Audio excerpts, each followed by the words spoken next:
Fala pessoal, tudo bem? Mais uma vez é um prazer ter você aqui no meu canal. O nosso assunto de hoje será sobre as dúvidas mais frequentes para você que pensa em realizar uma abdominoplastia. Então hoje o assunto vai ser muito interessante. Compartilhe esse vídeo. Se você não está inscrito aqui no canal, se inscreva e me acompanhe nesse vídeo. Bom, então eu separei as perguntas mais frequentes das pacientes que passam em consulta aqui comigo. Então a gente vai começar com a primeira pergunta, que acho que essa é a vencedora, que é: qual o peso ideal para realizar a cirurgia? Será que eu estou na condição ideal? Vou precisar emagrecer? Então, como que é a análise de um paciente para saber se ele está numa condição ideal para fazer a cirurgia? É só o peso? Claro que não. Existem vários parâmetros a serem utilizados. Então, hoje faz parte da consulta do cirurgião plástico realizar o exame de bioimpedância. O que é a bioimpedância? Aquele exame que você vai subir na balancinha, vai segurar os eletrodos e ela vai dar uma ideia da sua composição corporal. Qual o seu percentual de gordura? Qual a sua gordura visceral? Qual a massa magra? Como é que está a distribuição de água pelo seu corpo? Quanto que está o seu índice de massa corpórea? Então, esses são os parâmetros principais. Então, eu vou te dar um exemplo. Às vezes a paciente ela vem com um peso adequado, mas quando a gente vai fazer a análise, a distribuição de gordura e a composição corporal não está adequada para fazer a cirurgia. Então, o índice de massa corpórea é a relação do peso com a altura. Ele é importante? É, mas não é o principal. O índice de massa corporal tem que estar abaixo de 28. Então, você vai pegar o seu peso, dividir pela sua altura ao quadrado. Tem a formulinha, se você entrar na internet, no Google, você consegue fazer esse cálculo. Ele tem que estar abaixo de 28, essa relação do seu peso com a sua altura. Esse é o primeiro ponto. O segundo ponto que a gente vai analisar na bioimpedância: percentual de gordura corporal. Então, quantos por cento do seu corpo é constituído de gordura?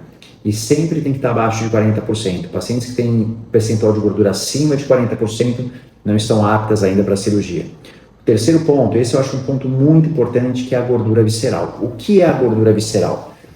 Não é a gordura que sai na cirurgia. Gordura visceral é aquela gordura interna, que envolve o teu intestino, o fígado, o rim, e dá a sensação daquela barriga mais estufada.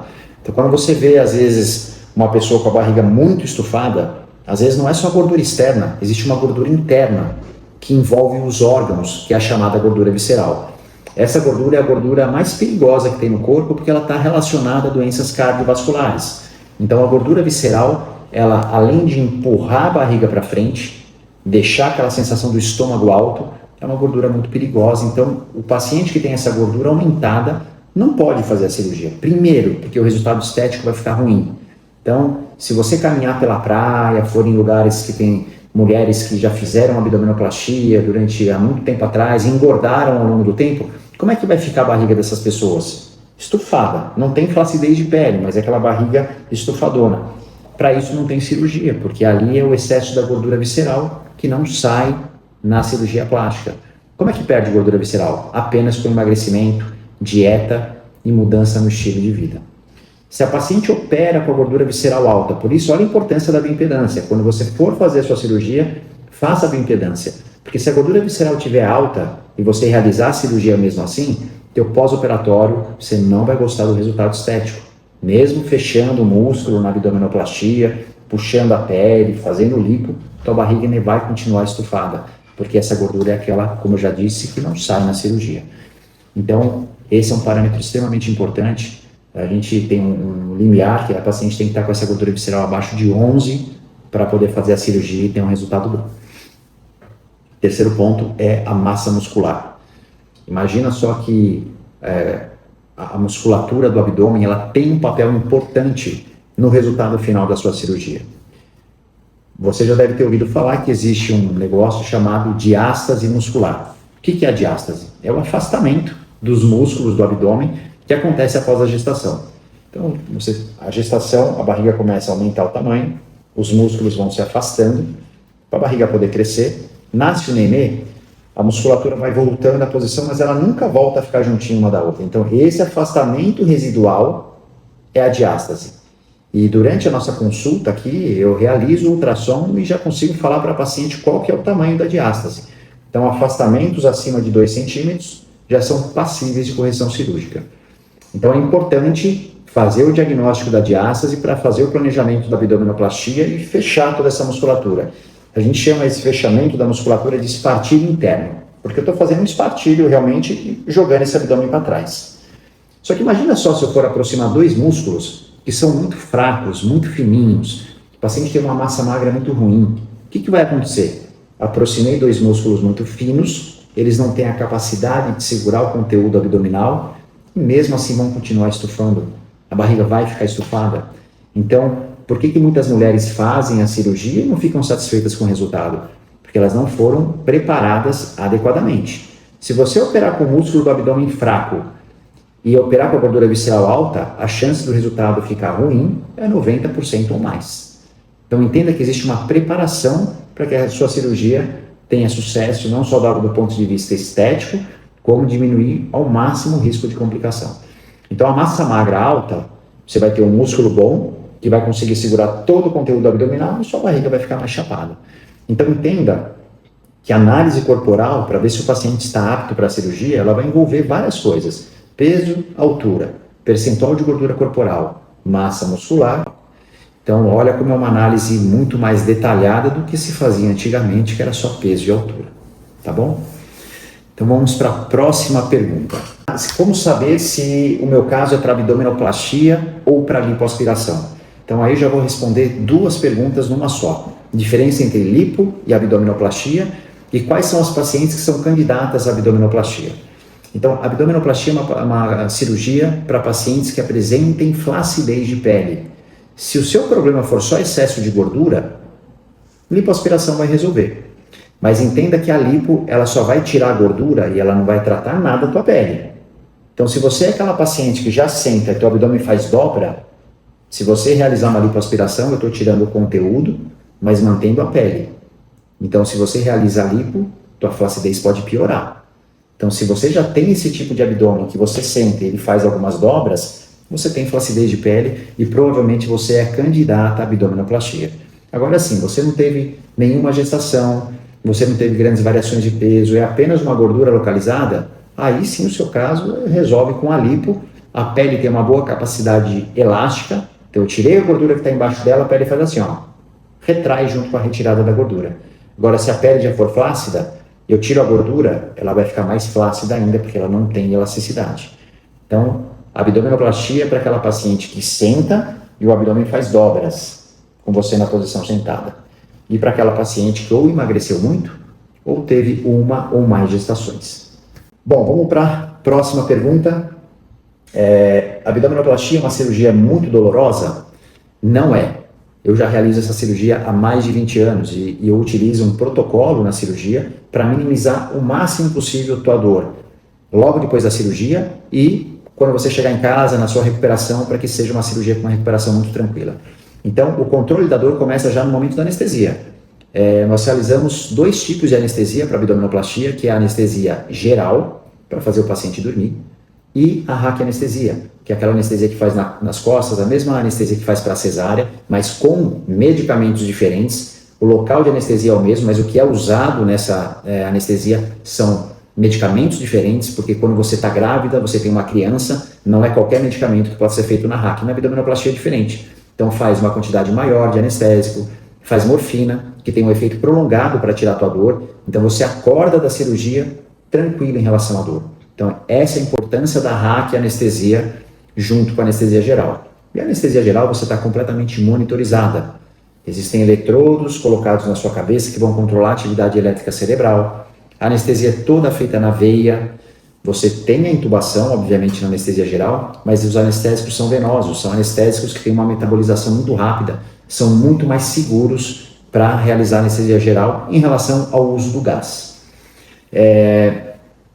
Além disso, durante a cirurgia, nós controlamos a sua temperatura, para que você não fique com a temperatura muito baixa e acorde da cirurgia com muito frio, tremendo. Então é usada uma manta térmica, um controle interno de temperatura, que a gente vai aumentando o teu aquecimento ou diminuindo o aquecimento de acordo com esse controle de temperatura. Colocação da bota pneumática para prevenção da trombose. Então é uma série de mecanismos para transformar a sua cirurgia num procedimento extremamente seguro. Então, começa aí essa questão da anestesia para minimizar a dor. Você vai para o quarto depois da cirurgia, com bastante analgésico e em casa também vai tomar bastante analgésico. A gente sabe que o limiar de dor é muito variável de paciente para paciente, mas eu vou te falar o que acontece com 90% das pacientes. É muito tranquilo pós-operatório.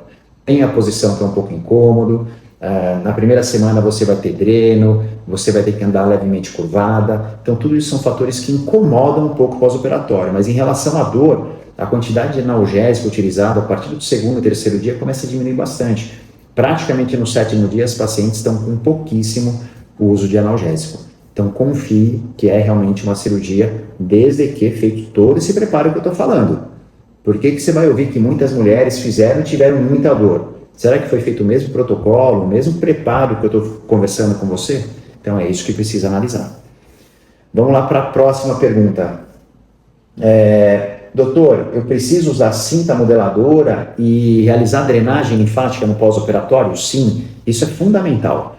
Então, no dia seguinte da cirurgia, nós começamos já com o protocolo de drenagem linfática. O paciente operou, foi para o quarto, na manhã seguinte, nós temos uma equipe que vai chegar até a paciente, juntamente comigo, vamos fazer toda a análise, está tudo ok, já vai ser o primeiro banho no dia seguinte da cirurgia, a primeira sessão de drenagem linfática, a colocação de taping, que são aquelas fitas adesivas para ajudar a drenagem linfática e segurar o inchaço para não deixar a paciente inchar muito.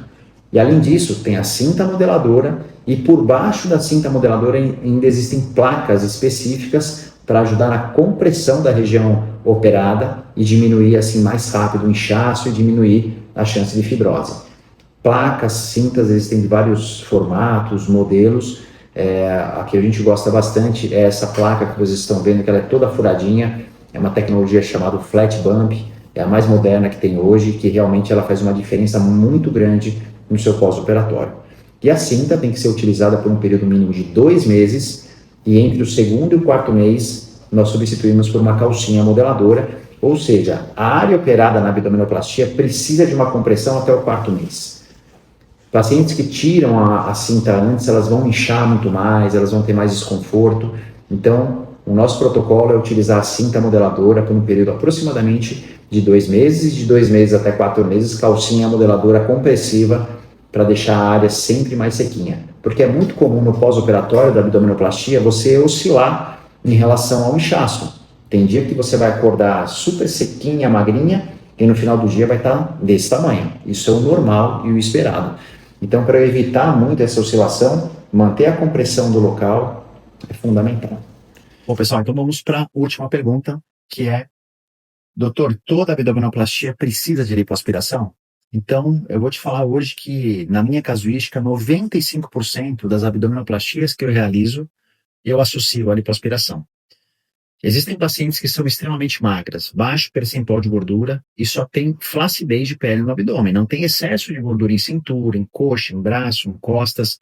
Esses são os casos em que somente a abdominoplastia vai resolver o problema, não preciso realizar uma lipoaspiração. Agora imagina só se você tem um acúmulo de gordura na região da cintura, nas costas, no braço, no interno de coxa, no culote, e quer fazer só abdominoplastia e não tratar essas outras regiões. O resultado do seu contorno corporal vai ficar incompleto. Então, principalmente a região da cintura, se você trata só o abdômen, e entenda que a abdominoplastia não vai melhorar em nada a tua cintura, porque ela vai puxar a pele para baixo e eu não trato a região da cintura. Então, aí eu precisaria, em pacientes que têm esse acúmulo na região dos flancos, além da abdominoplastia, diminuir essa cintura com a lipoaspiração, lipoaspirar a parte superior das costas, braço se houver necessidade, a coxa, culote, realizar o enxerto de gordura no glúteo. Então, isso é o que acontece com 95% das pacientes e apenas 5% são aquelas que só a abdominoplastia vai resolver o problema. Tá bom? Pessoal, espero que tenham entendido. É um assunto muito extenso, complexo. Deixe suas dúvidas aqui no comentário, que eu vou ter o maior prazer em responder. Se você ainda não me segue, não esqueça de clicar aqui e começar a me seguir. Compartilhe esse vídeo com alguma amiga sua, parente, que está pensando em realizar uma abdominoplastia, mas também tem várias dúvidas. Compartilha com ela que ela vai gostar muito desse vídeo. Te vejo em breve. Até mais.